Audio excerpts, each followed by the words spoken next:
Welcome to the Wayne Bennett Podcast, celebrating West Virginia's people, places, and the culture of Southern Appalachia. Now here's your host, Wayne Bennett. Welcome to Wayne Bennett's Podcast. My name is Wayne Bennett, and this is episode 146.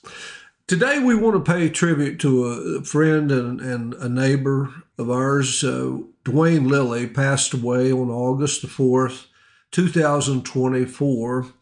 He was 90 years old, and Dwain and Marlene, his wife, moved to a residence on Clough Street beside my house back when I was about 6 or 7 years old. And some of the old boys in the neighborhood, we used to play a little football in the backyard. Didn't have a lot of room. And Dwain he was in his 20s, I guess. He would come up and play football with us sometimes, and we played sandlot. But we always enjoyed having him play and with us. He taught us about patience. He taught us about respect, and all the guys just loved Dwain. And when Dwain was growing up, he grew up in Crab Orchard, and he was really active in the Boy Scouts, and he not just winning merit badges, but he really studied. When he got into things, he studied in depth, and he won several awards as a Boy Scout. He went to Woodrow Wilson High School, and he graduated in 1951. Now, we didn't know a lot of his family. I know he had some brothers and a couple of sisters. We did know his brother Mason, who was in the insurance business. And Mason was a fine guy, excellent guy. And but Dwain, after he got out of service, he went to service. After he got out, he worked at Beckley newspapers, and he worked in the printing and press room. And eventually, he became the press superintendent. He worked at Beckley newspapers for 44 years, and I think he retired around 1995, something like that. But as a press superintendent, they were in charge of printing and of the newspaper, anything of the inserts. He was in charge of maintenance of the equipment, the mail room, handling the employees that worked for him. And he had started when Beckley Newspapers was on Prince Street, and they put out two newspapers. They put out the Post-Herald in the morning and the Raleigh Register in the afternoon. So it was a pretty taxing position that he had. Also, while he was there at Beckley, he started a credit union at the newspaper office. He was a president of the union as part of the International Printing Pressmen. He was the president. He was very active in the United Way. Back in those days, the United Way usually had a certain go-to person at the larger businesses and schools. And these people would go out and try to recruit people to help the United Way in their endeavors. And he was representative and a very active representative at Beckley newspapers for the United Way. One of my buddies that worked at the newspaper for several years and moved on to be a newspaper executive, Bob Clay, when he heard about Dwain's passing, he said, "This was one of God's finest men. He not only taught me about presses, but how to treat a person with respect and patience."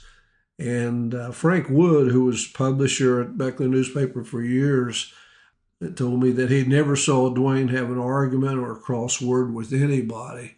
And he was still able to get the job done.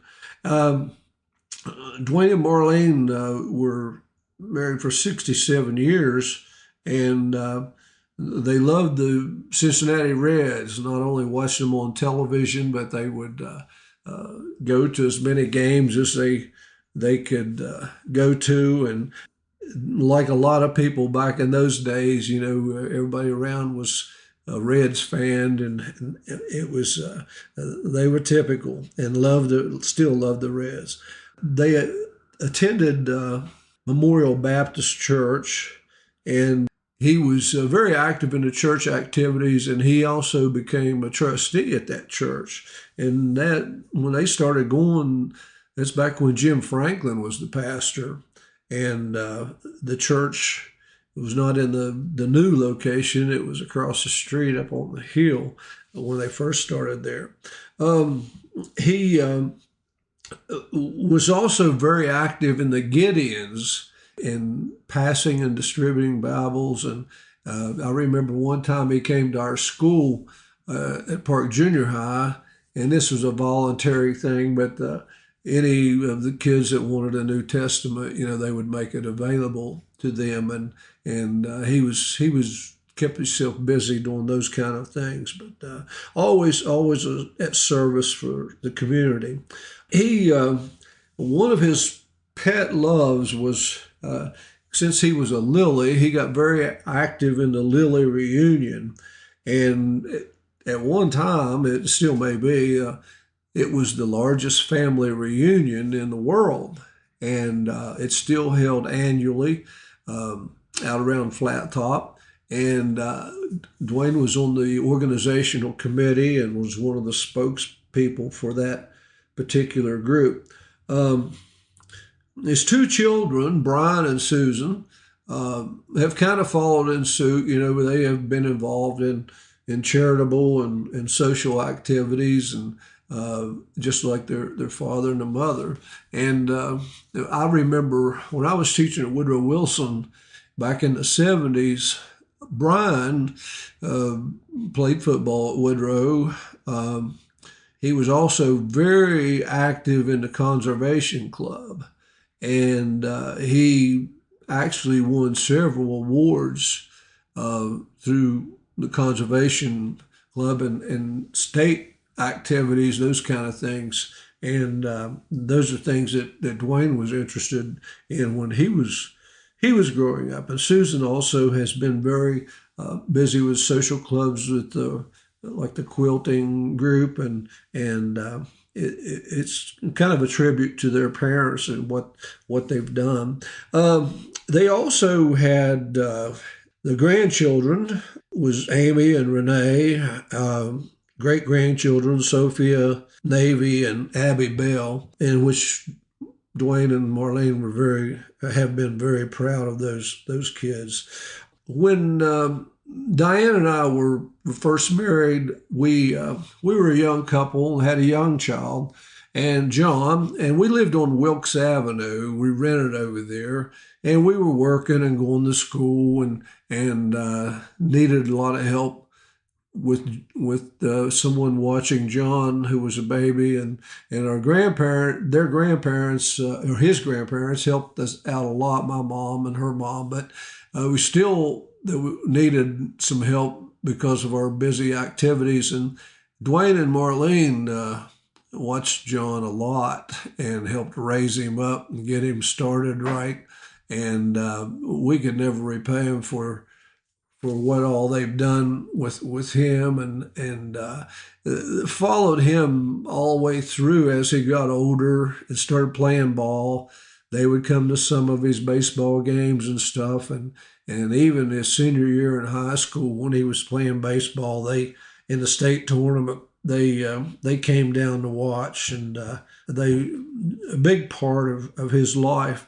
Now Jeremy, our youngest son, came along a few years later, and they helped some with Jeremy, but Jeremy would just love the Lillies, and they loved to go down there. Every time he come over to see his grandmother, he would go next door to the Lillies' house and spend a big part of the day, and they were very entertaining to him, and he was very entertaining to them.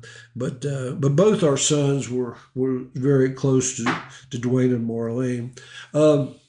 Also during that time, Dwain showed us how to play croquet in the backyard, which was not a level backyard, and I didn't know too much about it, and I don't know, but sometimes we would get into some fierce croquet games back there, and it would get very competitive.